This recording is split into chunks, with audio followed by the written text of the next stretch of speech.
Hello everybody! This raspy voice is brought to you courtesy of The Common Cold, hashtag not sponsored. Today we are going to listen to 3 poems which I admit they weren't my idea. They were recommended to me by people that I trust very much as poems that even us prose writers can learn from. So let's take a look at these and see what we've got and maybe have a discussion later on Twitter. I'm going to post this video and then ask for people's opinions on why these particular poems are especially interesting for us. Our first poem of today is his Immortality by Thomas Hardy. I saw a dead man's finer part shining within each faithful heart of those bereft. Then said I, this must be his immortality. I looked there as the seasons wore, and still his soul continuously upbore its life in theirs, but less its shine excelled than when I first beheld. His fellow yearsmen passed, and then in later hearts I looked for him again, and found him shrunk, alas, into a thin and spectral manikin. Lastly I ask now old and chill if aught of him remain unperished still, and find in me alone a feeble spark, dying amid the dark.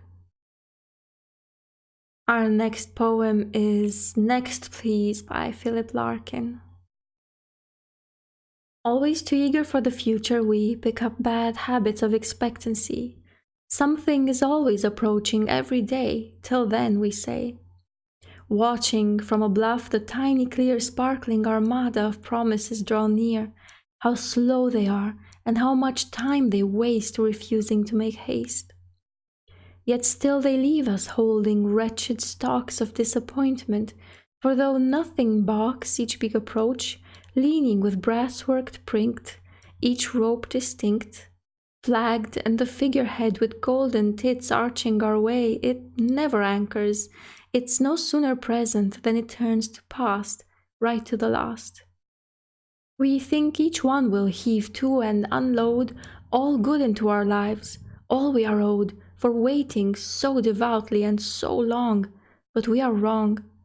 Only one ship is seeking us, a black-sailed unfamiliar towing at her back a huge and birdless silence. In her wake no waters breed or break. Finally, we have one of my all-time favorites, which is Ozymandias by Percy Bysshe Shelley.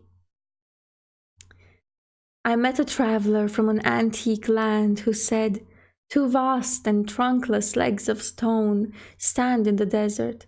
Near them, on the sand, half sunk, a shattered visage lies, whose frown and wrinkled lip and sneer of cold command tell that its sculptor well those passions read, which yet survive, stamped on these lifeless things, the hand that mocked them, and the heart that fed.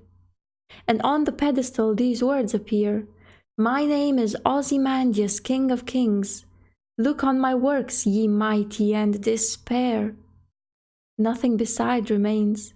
Round the decay of that colossal wreck, boundless and bare, the lone and level sands stretch far away. Thank you all for watching. I hope you enjoyed this episode. Reach out to me on Twitter and let's have a conversation about what we can learn from these poems and why they should mean something to us as prose writers. Remember to like this video and subscribe to the channel because at this stage it helps a lot. Thank you all. Bye.